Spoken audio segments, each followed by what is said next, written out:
de le jeter dehors, c'est-à-dire le jeter hors les cieux. Nous sommes dans Ézéchiel chapitre 28. Ézéchiel chapitre 28, nous voyons quelques détails sur ce qui s'était passé avec le diable. Ézéchiel chapitre 28, verset 11. La parole de l'Éternel me fut adressée en ces mots. Fils de l'homme, prononce une complainte sur le roi de Tyr. Tu lui diras, ainsi parle le Seigneur l'Éternel. Tu mettais le sceau à la perfection.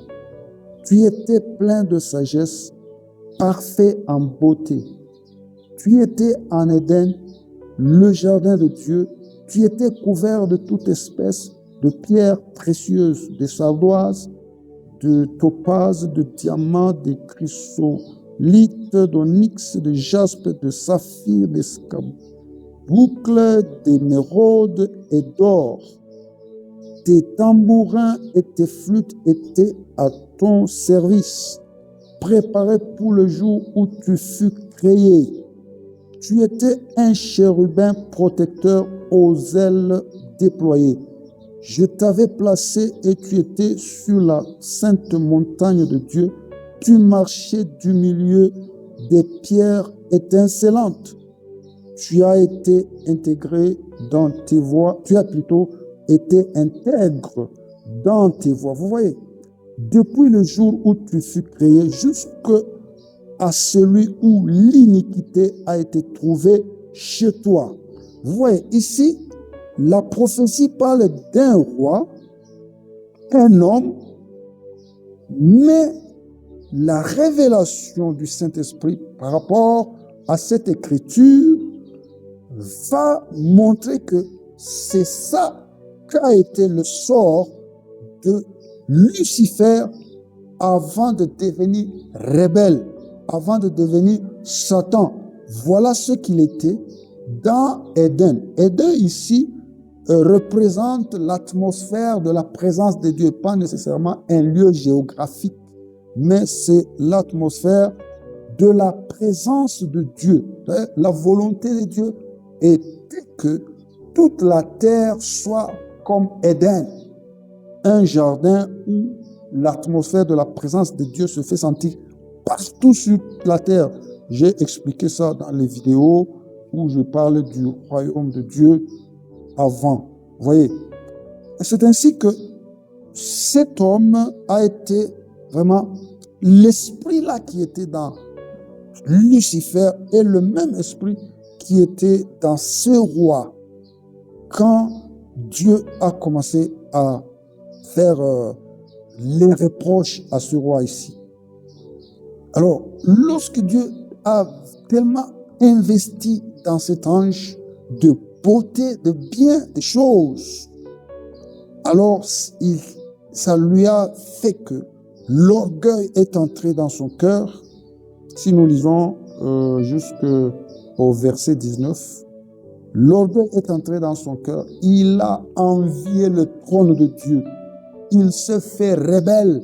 C'est ce qui a fait que Dieu l'a précipité.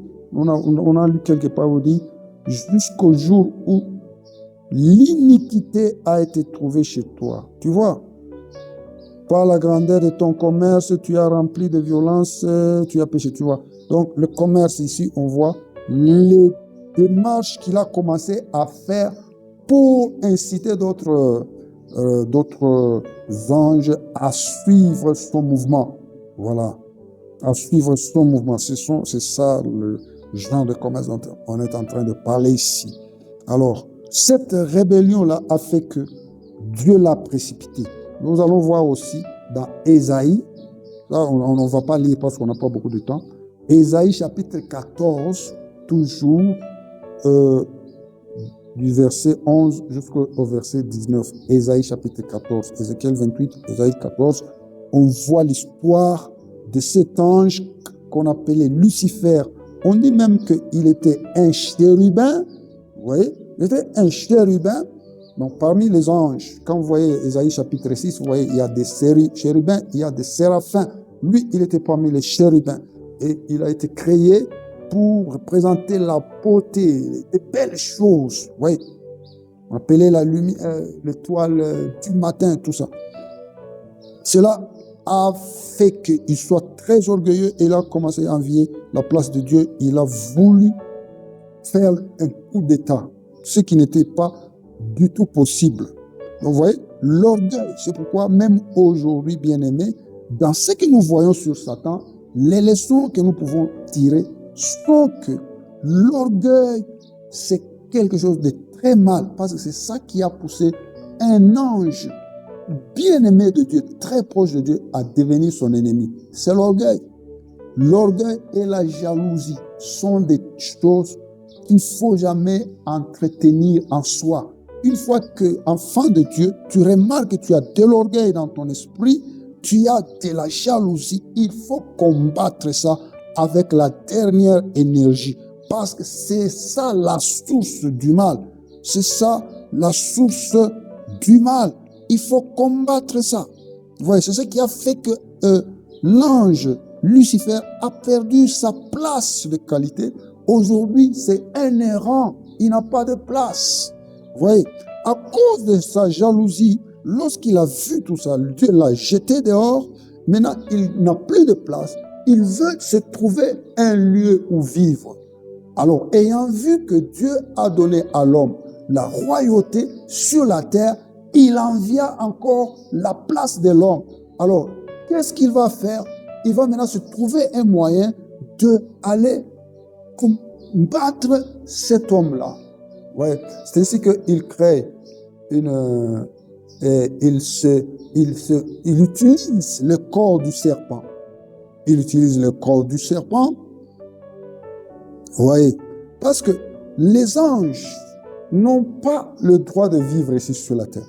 Ils n'ont pas le droit de faire quoi que ce soit. Si ce n'est que quand Dieu les envoie avec une mission spécifique. C'est comme ça que vous voyez dans l'Ancien Testament, les anges qui viennent, ils prennent le corps des hommes, ils parlent et puis ils rentrent.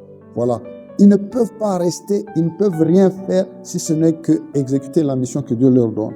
Alors lui, étant un ange rebelle, déchu, il vient, il utilise une voie astucieuse, une mauvaise voie. Il utilise le corps du serpent et il séduit l'homme. Il pousse l'homme à pécher. Oui, sa mission était que, comme lui, il est pécheur, que l'homme aussi pêche. Alors, comme l'homme va pécher, lui étant ancien, plus rusé que l'homme, il va prendre sa place ici sur la terre. C'est pourquoi vous allez trouver dans 1 Jean chapitre 5, verset 19, on dit « Le monde est sous l'emprise du diable ». Donc, il a pris la place de l'homme par la ruse. Par la ruse, il a pris la place de l'homme. Donc, il n'est pas puissant, il est rusé. C'est pourquoi on l'appelle le malin. C'est pourquoi on l'appelle le malin. Et Jésus, quand il est venu récupérer cette place-là que le diable a volée de l'homme. Il lui a retourné cette place. Ainsi donc, le diable, il l'a remis dans sa place de errant. C'est pourquoi, lorsque nous, enfants de Dieu, si nous nous rendons compte et nous comprenons très bien ces choses, vous allez voir que le diable n'aura plus rien à vous faire parce que nous avons un Dieu qui a créé le monde, son royaume, avec des lois bien établies. Lorsque tu connais les lois de Dieu, tu connais les principes de Dieu, ce diable aussi connaît très bien les lois de Dieu, connaît très bien les principes de Dieu. Le monde dans lequel nous vivons est géré et régi par les lois. Par les lois. Nous avons par exemple, nous avons beaucoup de lois. Il y a des lois naturelles et il y a des lois surnaturelles. Par exemple, sur les lois naturelles, nous avons la loi, par exemple, de la pesanteur, la loi de gravité. C'est une loi. Il y en a plusieurs, les lois. Alors, lorsque, en tant qu'enfant de Dieu, tu comprends très bien les lois, le diable qui connaît aussi les lois, lorsque tu vas lui adresser une parole de autorité, c'est pourquoi Dieu, à travers cette connaissance des lois, nous a donné l'autorité et le pouvoir de chasser les démons. Les démons qui savent très bien qu'ils sont illégaux sur la terre, lorsqu'ils entrent dans les corps des humains, c'est par illégalité. Ils savent que s'il arrive quelqu'un qui connaît des lois et qui a de l'autorité, il va me chasser. C'est pourquoi ils sont facilement chassés. Alors, c'est pourquoi, bien aimés, nous devons comprendre ces choses pour vivre heureux et continuer à dominer, parce que Jésus nous a retourné cette autorité, ce pouvoir, cette domination que le diable nous avait volée. Donc, bien aimé, ne réfléchissez pas en termes de dire que le diable est puissant et ainsi de suite, il a de l'autorité, du pouvoir. Non, il n'en a pas. Il l'a volé et puis Jésus est venu le lui arracher, le retourner dans sa place où il est en train de errer ici et là. Il n'a aucun pouvoir sur toi, l'enfant de Dieu. Nous sommes des enfants de Dieu. Nous avons notre place dans le royaume de Dieu que comme des enfants. Si vous lisez Romains chapitre 8, verset 29, vous descendez jusqu'au verset 37, vous allez voir que nous sommes des enfants de Dieu. Nous sommes des héritiers, des co-héritiers avec le Christ. Et si vous lisez 1 Corinthiens chapitre 6, verset 3, Paul nous dit que nous allons juger les anges. Nous allons juger les anges. Non. Nous sommes ici sur la terre, nous avons le pouvoir. Même les anges sont à notre service. Quand il dit que les anges ont la force et la puissance, ils exécutent la parole de Dieu. Nous avons la parole de Dieu dans notre bouche, en tant que les enfants de Dieu, ensemble avec Christ, les co-héritiers.